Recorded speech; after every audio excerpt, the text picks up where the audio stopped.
ایسے ہی بہت سی جگہوں پر لوگ بغیر کسی جاننے والے سے رہنمائی حاصل کیے مدرسے تعمیر کر رہے ہیں.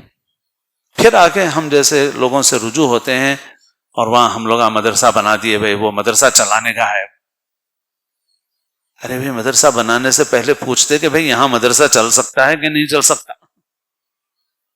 کتنے مسلمان ہیں وہاں پہ، کتنی آبادی ہے مسلمانوں کی، اطراف کے دیہاتوں میں کتنے مسلمان ہیں.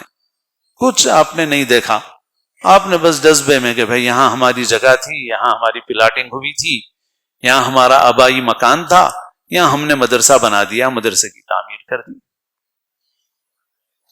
اب وہاں مدرسہ چلانا بہت مشکل ہے. کہیں سے لاؤ بچے، ادھر سے لاؤ ادھر سے لاؤ. آپ اس کے بجائے اس پیسے کو آپ کسی ایسی آبادی میں استعمال کرتے جہاں مسلمانوں کی گنجان آبادی ہوتی، اور آپ وہاں پر اس کو استعمال کرتے تو آپ امت کو بڑا فائدہ پہنچاتے اور آپ کے لیے بھی ایک صدقہ جاریہ بن جاتا. لیکن بس آپ نے ایک جذبے میں کام کر دیا، سمجھ سے آپ نے کام نہیں کیا. پھر اسی طرح بہت سی جگہوں پر مدرسے ضروری ہیں، مدرسوں میں کمی نہیں آنا ہے کوئی، لیکن آپ جانتے ہیں کہ امت کا بہت بڑا طبقہ وہ ہے جو اسکولوں میں اور عصری تعلیمی اداروں میں پڑھ رہا ہے، اور ان کا کیا حال ہو رہا ہے وہ آپ کو معلوم ہے.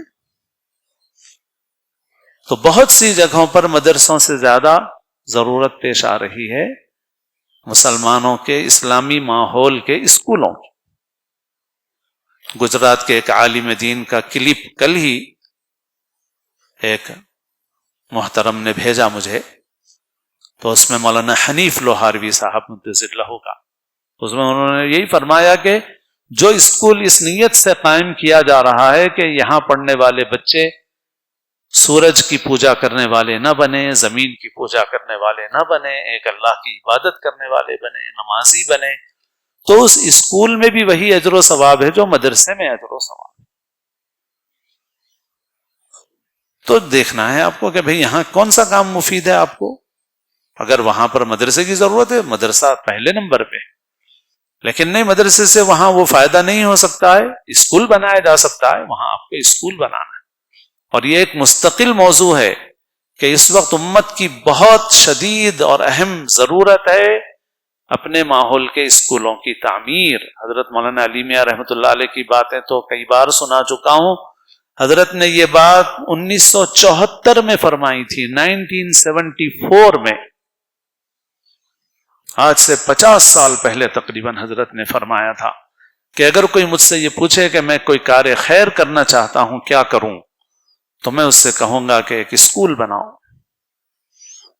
کوئی کہے کہ آپ خود مدرسے کے آدمی ہیں، تو حضرت نے فرمایا ہاں میں مدرسے کا آدمی ہوں، مدرسے کی اہمیت کو جانتا ہوں، لیکن سارے بچے مدرسے میں نہیں آتے، ہر خواہش پوری نہیں ہوتی. میں پھر بھی آپ سے یہ کہوں گا کہ آپ اسکول بنائیے. کوئی کہے مسجد میں ایک مینارہ ہے، ایک اور بنا دو، ایک سرائے بنا دو، ایک لنگر خانہ بنا دو. حضرت نے فرمایا مگر میں کہوں گا کہ ایک اسکول تعمیر کرو، ایک ایسا اسکول جہاں پر معیار اچھا ہو، ظاہری اعتبار سے بھی، تعلیم کے اعتبار سے بھی، تاکہ مسلمانوں کے بچوں کے ایمان کی حفاظت ہو سکے. حضرت نے 50 سال پہلے فرمایا تھا، ہم نے توجہ نہیں دی، اور آج حال یہ ہے کہ آج ہم لوگ لڑ رہے ہیں، مسلک پہ لڑ رہے ہیں، کوئی دیوبندی، بریلوی، مقلد، غیر مقلد، اہل حدیث، فلاں، اور سب کے بچے اسکولوں میں شرک کے کاموں میں مبتلا ہیں. سن لو اچھی طرح سے، کون سے مسلک کے ہو جی تم؟ تمہارا بچہ تو تم چاہے کسی مسلک کے ہو، تم کچھ لڑ رہے ہو مسجد میں اور باہر جلسوں میں، مگر تمہارا بچہ اسکول میں جا کے شرک کے کام کر رہا ہے. 98% بول سکتا ہوں